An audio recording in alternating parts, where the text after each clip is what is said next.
Like you, I've been diving into using Claude as part of my creative process, generating ideas, getting feedback, and using it to research potential content ideas. But I do think that with this wave of hype, it's going to be a humongous amount of people wasting their time with this, and I don't want you to be one of them. My name's Joe, and over the past 3.5 years, I've worked with over 150 online coaches, helping not only edit their videos, but with their overall content strategy too. And by the end of this video, you'll learn the potential dangers of using Claude and how it could actually be making you a worse content creator. So you can use it to its full potential and not just be another number amongst the AI slop content creators that are out there right now. So let's dive right into it. Now, where I first noticed this for myself was actually when I used it to help with my own YouTube content strategy. I'd done all the fancy processes where you set up a project file, asked it to be direct. I even let it do the fancy thing where you let it control your computer and analyze competitors' content. But after an hour of going backwards and forth, not only not really liking the advice and the information it was giving me back, I then hit it with the ultimate question. At this point of my YouTube journey and having only made 10 videos on my channel so far, should I just ignore all of this advice you've given me and focus on creating videos so I have more data to analyze and improve upon? And it said that was exactly what I should be focusing on, and finally we actually agreed on something. You see, now AI is a prominent feature in everyone's workflow. Information is available in abundance, but with that abundance of information is going to lead to a lot of procrastination. A lot of people talking themselves out of ideas before they've even tried it out, because sometimes actually going through the process, spending hours on a video all for it to get 12 views actually teaches you something that AI never can. It teaches you that you say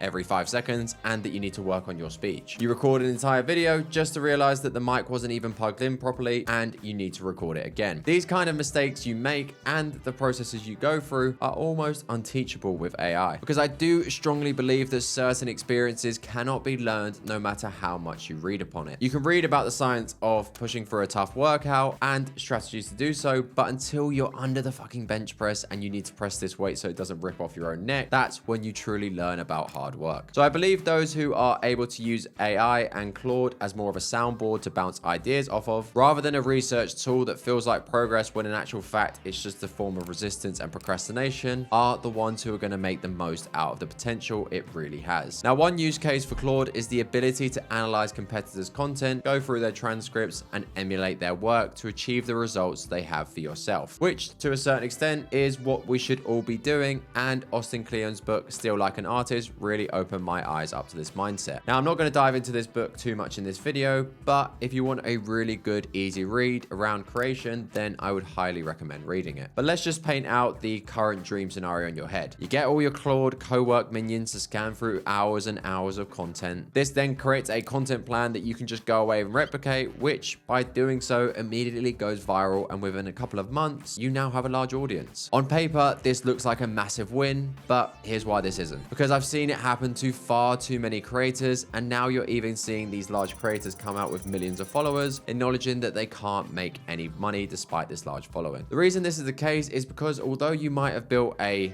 following, you haven't built an audience. So if you are to launch a service or product, no one has a deep enough connection with you to purchase. You might get a couple of random people buying here and there, but certainly nothing long term, which then makes you feel even more stuck because now you have a large following, but you're not actually sure who is your true audience that cares about what you can sell. The easiest example you'll find of this is the majority of clients that go on, say, Love Island. They get a massive spike in followers whilst people are watching the show, but when they go to launch, say, their coaching service off the back of their newfound fame, they have absolutely zero skin in the game, so no one actually wants to pay them any money. They just want to know who's dating who after the show finishes and maybe what restaurants they eat at. So if you are using Claude to analyze and scan other people's content, make sure it's one of those who are actually aligned with your desired audience as well. Now, in order to find your true audience, and with the rise of everyone trying to build their personal brand, there's one big fuck off elephant in the room that everyone seems to be ignoring. And that is how much AI can strip the entire personality out of your content and make you sound a little bit noncy. Now, I know you can feed Claude your history, all of your limiting beliefs, your tendencies, and so on. You can even ask it to speak in your own voice, but